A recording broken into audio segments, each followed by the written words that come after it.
Hindi ito vacation spot. Kalsada lang ito sa tapat na magiging tahanan mo. Isipin mo, tapat lang ng Blue Sky Theme Park araw-araw.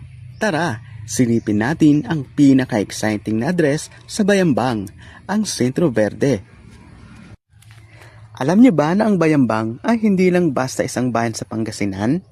Noong 1899, naging ikalimang kabisera ito ng Pilipinas. Dito nanahan ang ating gobyerno at dito nag-ugat ang ating kasaysayan.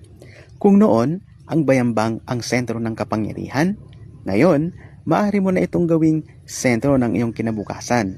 You are not just buying a property in a subdivision. You are owning a piece of a historic town. Dahil ang PSU Bayambang ay kilala bilang Center of Excellence, lalo na sa teacher education, imagine, ang mga anak ninyo, ilang minuto lang ang layo sa isa sa pinakamagandang universidad sa Pangasinan. Hindi na nila kailangang mag-dorm o bumiyahe pa ng malayo.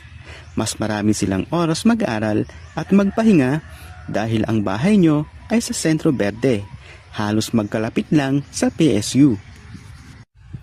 Para sa mga investors gaya mo, ang lapit natin sa PSU Bayambang.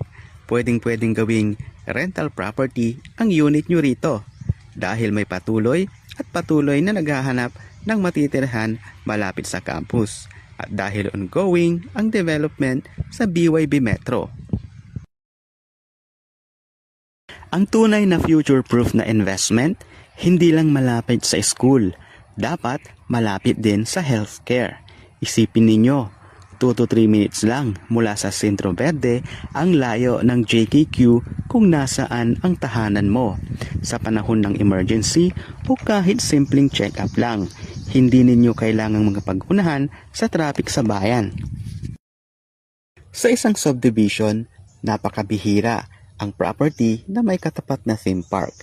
Isipin ninyo, hindi nyo na kailangang mag-drive ng ilang oras o mag-book ng hotel para mag-enjoy ang mga bata.